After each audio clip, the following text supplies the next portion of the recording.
worse for you. Bumpy shook his head slowly. I'm not kidnapping you for negotiation leverage. I'm sending your boss a message about what happens when he tries to extort me. You're the messenger, or more precisely, parts of you will be the messenger.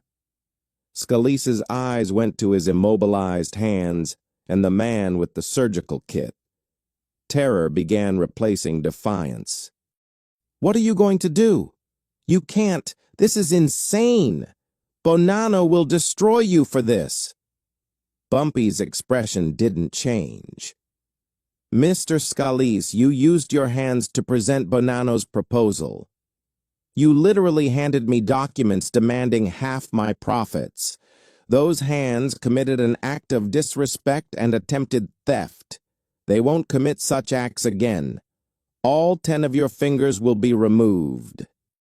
You'll survive, but you'll never again shake hands on deals or present proposals or do much of anything requiring functional hands. You'll be a living message about what happens when people try to take what's mine. What happened over the next 90 minutes was methodical and brutal. James Cooper, with his medical training, amputated each of Frank Scalise's 10 fingers at the second knuckle joint. The procedure was done carefully to minimize bleeding and infection risk. Bumpy wanted Scalise to survive and live with the disability, not bleed out from mutilation. Cooper used surgical anesthetic to reduce pain enough that Scalise wouldn't die from shock, but not enough to prevent substantial agony. Between each amputation, Bumpy spoke to Scalise, explaining why this was happening. This finger demanded my money. Gone.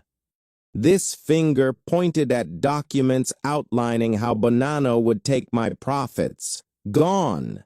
This finger gestured while threatening problems if I refused. Gone.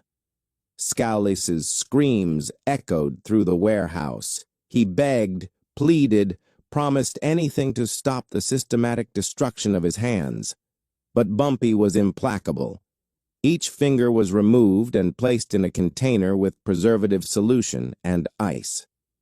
By the time all 10 fingers were gone, Scalise was barely conscious from trauma, pain, and psychological devastation.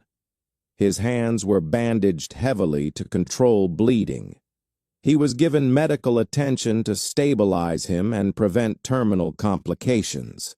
September 17th, Scalise was driven to a location near a Brooklyn hospital and left there with instructions for emergency treatment taped to his body.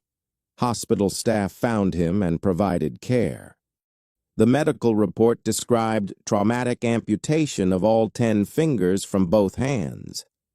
Scalise couldn't write to explain what happened. He had no fingers to hold a pen. He couldn't speak clearly due to sedation and trauma. Police were called, but Scalise, through labored verbal communication, refused to identify his